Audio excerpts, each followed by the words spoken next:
Hey, so are you getting up out of bed or are you going to bed? Well, doesn't matter. Look at how I created this farm style night tables from pallet wood and other scrap material. So let's dive in. Using a free pallet that I got and taking it apart, this will be the process that I take.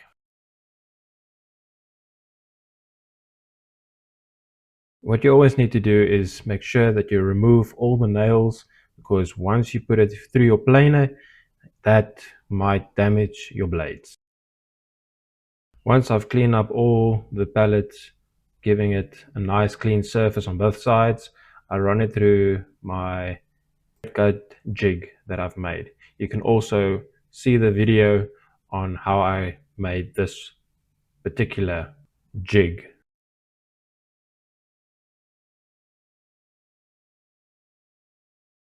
Once you've squared out one side of the plank, you can go ahead and take off and make the other side also straight. This will be used for the body of your bedside tables, and then going on and ripping also just for the legs with the thicker pieces that's in the middle of your pallet. Once you've done the ripping part of the legs, you can come and cut off the end pieces, because you want to get that smooth, and cut it to length on what size you are going to build your nightstands.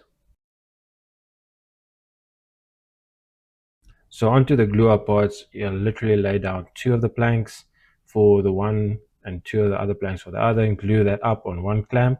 So it just makes life easy so that you can have your sides sorted out.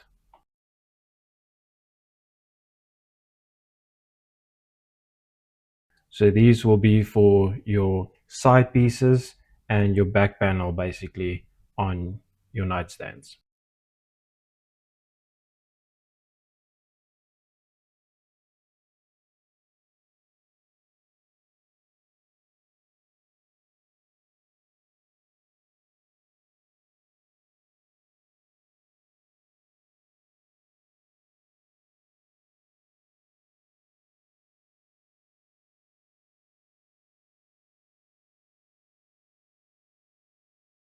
Once everything is dried up and ready to go, you can move on to cutting it to size. I'm using my miter saw for this project.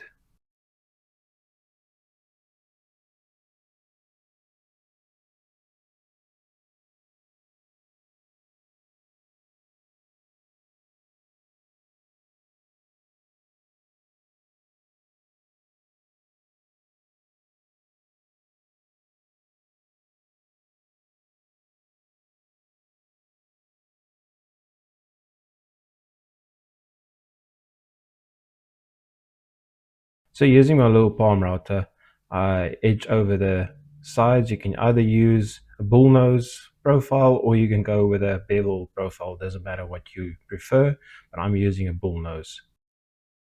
So ripping up the planks for the front pieces, I am just trimming that down so I can actually start building the front frames where the drawer will sit in. After you've done some mathematical equations on the sizes for these front pieces, they will be the exact same size as your back panel.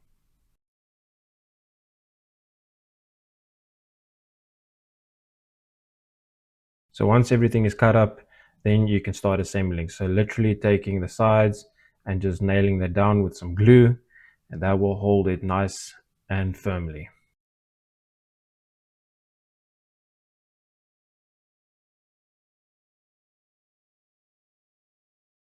So working with pallet wood, you're going to be sanding also a lot, because it's not straight, it's not a clean material that you're using. So these sides and these back panels, I'm going to be sanding down with a belt sander, just smoothing it out, just make it nice and flat.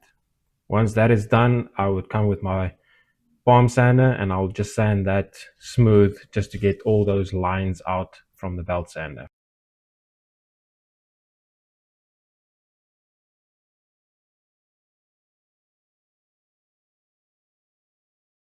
Once you've done all the sides, you can go also onto your legs.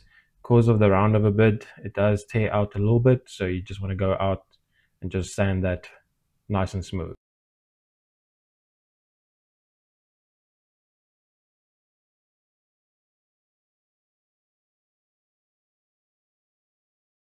So if you want to go with a more rustic look, then you don't have to do this part, but I want to give it a nice finish look at the end where it doesn't show that I'm using pallet wood. So that's kind of the name of the game. So I'm just filling up all the holes where all the nails and marks are. That just gives it a nice smooth finish.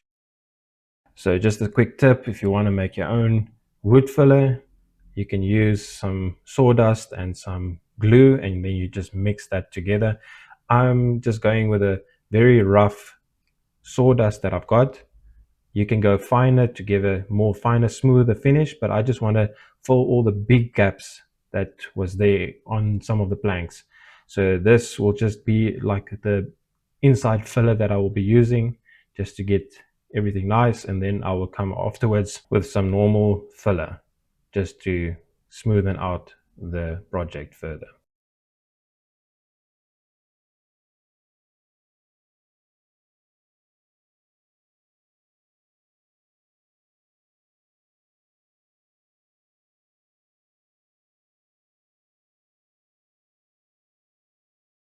So in this time of the build, I wanted to go and do the top.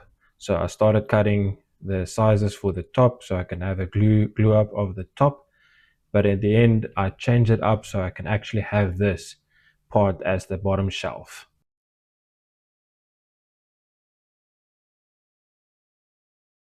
So you can go on and just glue that up, make sure that everything is lining up nicely. So you can actually just get a finish on the sides to cut it down to the length that you need.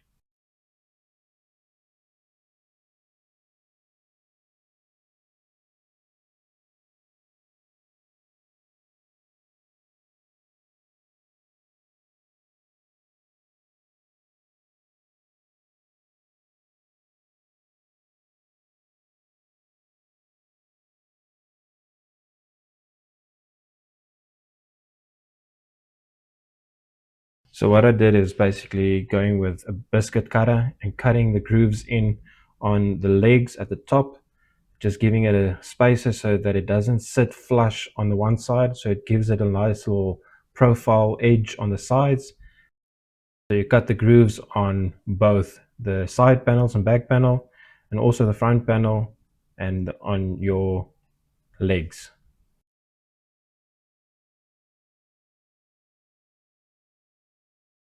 So now comes the fun part, is where you do the glue up on the sides.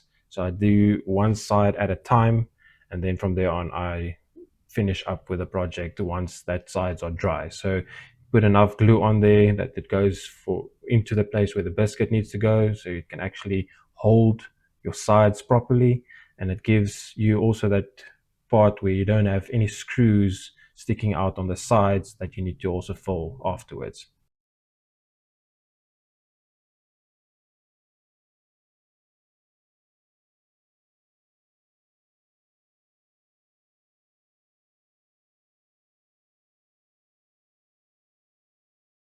Once you start adding the clamps and you've tightened the top part, go at the bottom, check the sides at the top and check the sides at the bottom if it's lining up nicely and if it's square, and then just take a little piece of scrap material and just nail that on so it gives you that binding material at the bottom so that everything is square.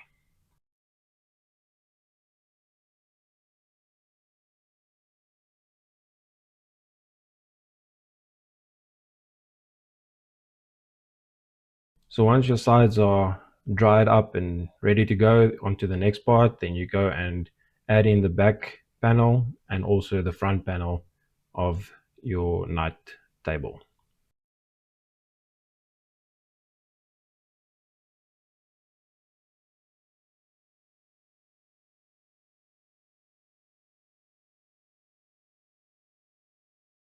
So make sure that you actually have a flat surface at the bottom, so when you tighten everything up, that everything is lining up nice and square. Once all the clamps are in, then you can put it aside and move on to your next one.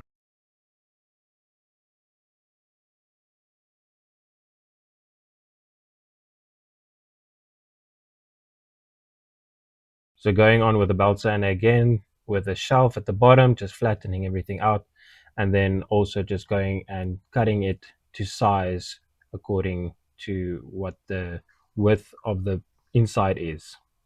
So you lay this at the top, and then what I do is I just mark where my legs are going to be so I can get it squared out and cut with my jigs.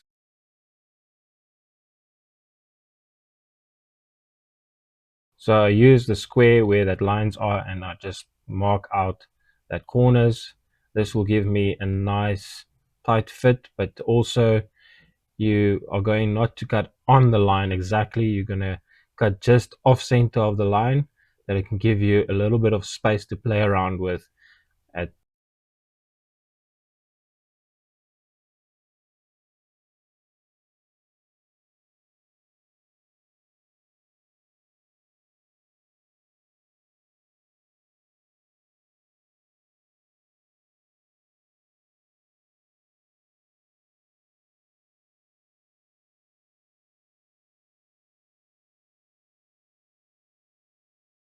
So once everything is cut, I come and I mark out about 80 millimeters from the bottom, and that is where I'll add in my brace supports where the shelf will go in. So what you want to do is put some glue and add that to the ends, and then add that piece at the bottom, square it out nicely on that lines that you have marked out, put a nail in, and I also went afterwards and just put a screw in just to give it a nice solid foundation where the shelf can be, and then also going with my palm router and just routing all the edges around it just to give it a nice look to the finish.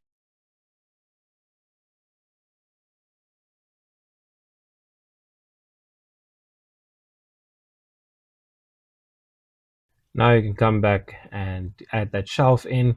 So what I do is I use my clamp just to get everything squared out because of the pallet nature structure. It is very wonky. So I just want to get everything nice and equal to be going into it. And I just add some screws from the bottom up to the top so you don't see any screw marks, visible screw marks from the top.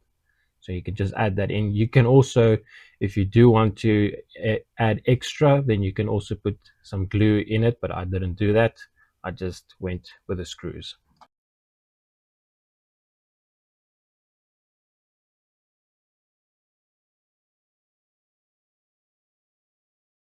So adding the top piece for where the top needs to be added onto, I'm just adding that braces that goes across and then just gluing it and nailing it in with my nail gun.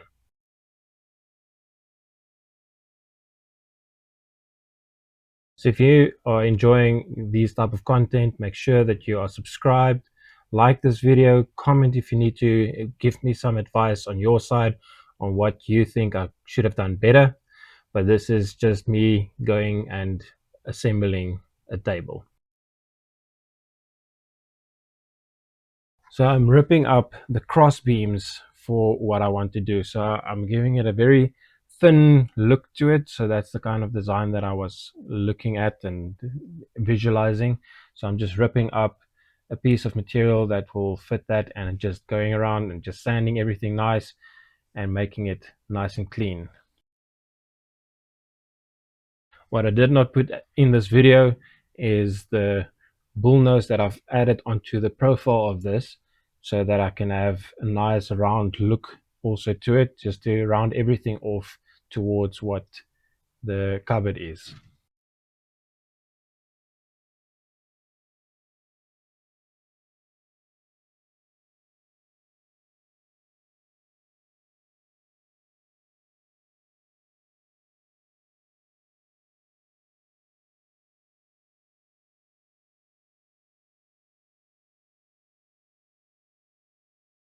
So this part is just straightforward. You're going to just mark it via eye and not trying to figure out all these ins and outs. And then you're just going to line it at the back and cut it out. So once I've done that, I've just glued it up because it's not structural. It is just to make it pretty. So for the top, I just use some shutter ply, the 19mm shutter ply, and I just cut that according to the size. Then you want to go and just add edging around it just to neaten it up. So these edgings are 45-degree cuts on the corners. So when you have everything glued up and nicely fitted in, it looks like it's in one piece.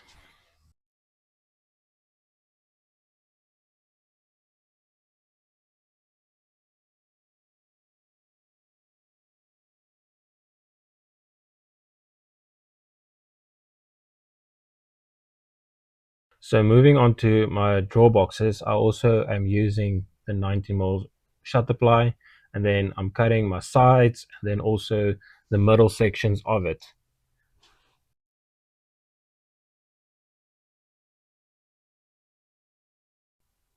Once you got everything cut, then I just come and raise my blade a little bit up and run that through a couple of times so that the plyboard that I'm placing at the bottom will just slide in.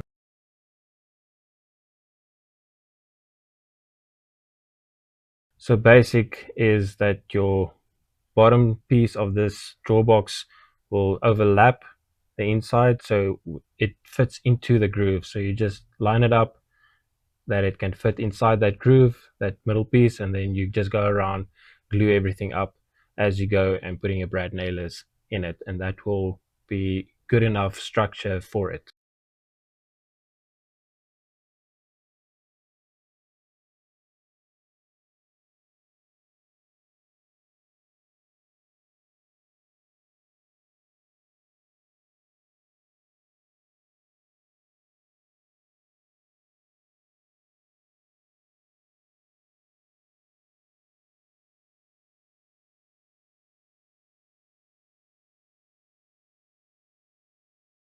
So you want to also add in a spacer from the inside where your runner is going to actually fit. So I'm using also just shutter ply in this part because you're not going to see anything of this on the inside. So you literally just go and add that in and nail it in with some glue. I just want to show you because usually I would pull out my spray gun and just spray everything, but I wanted to show you that if you do not have a spray gun, you can use just the paintbrush and paint it on and just make it smooth. Make sure that your brush that you are using is not a flimsy one, but it's nice and it can give you a nice finish. So for the top of this, I wanted to make a dark color, so I'm using a very dark stain and staining it nice and dark. And then also once that is settled in and finished, I go and I use the AC clear varnish just to give it a clear coat on the top, and that will seal that stain in.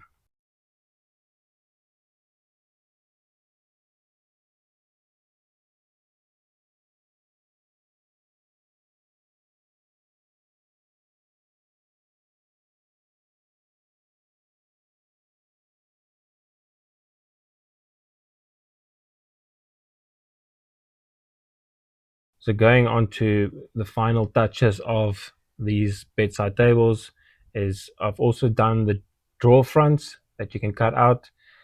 And what you do is with these runners, you just mark out exactly where you want it. You, I'm gonna have it sit inside, so the runner needs to be a little bit more backwards to the thing. And you've got already that cleats on the inside that gives you the alignment where you can just screw it that it can be flush against the bottom of that.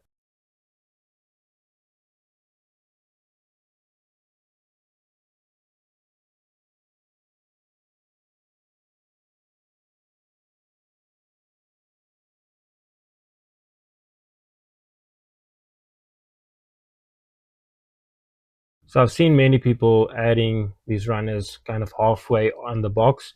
I'm having this being at the bottom of the box. So when you pull it out, it's at the bottom of the drawer box. So then you can just add your the piece in that slides into that runner, and then you can just add that to the bottom. This makes it easy, nice and simple. You don't have to go and try and figure out how to add some space to it and to get it that it runs on the in the middle of your drawer box.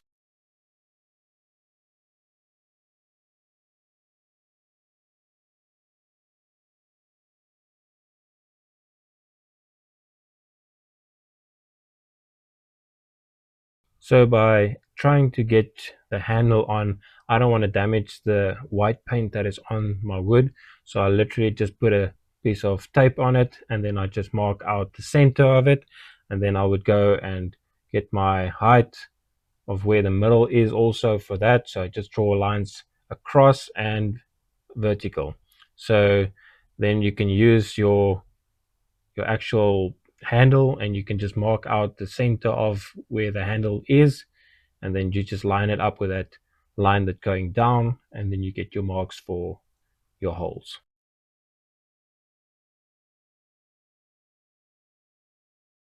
Then you can drill your holes for where your actual screws are going to go through. Once that is done, you can flip it around, and what I wanted to do is actually in sync that screw so that it doesn't, because it's going against the drawer boxes, it's making it that it needs to be flush, otherwise it will stick out and you'll have gaps. So you just countersink that into your drawer box. Because I had to countersink these screws, I needed to go and just take off some of that screws that it can be smaller, that it can actually go in. And then what you do is you drill holes into your drawer box itself where your drawer face needs to go, and then you can just add your screws in there, and then you can just make sure that it comes out a little bit. So when you put your drawer front on it, that it kind of sticks to that place where you want it, and you can just screw it in. So once you got your drawer front sorted out and it's tight, then you can also put your top just on at the top and just screw it with that cleats that runs across, and then you are finished.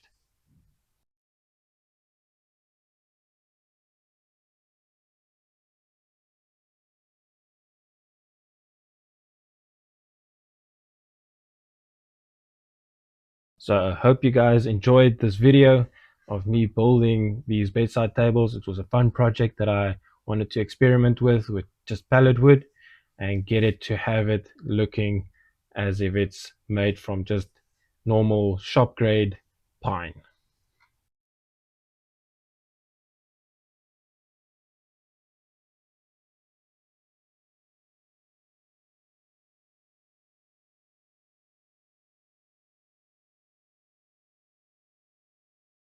So there you have it, finished product, done and dusted. So if you want to see how I restored these chairs, watch this video.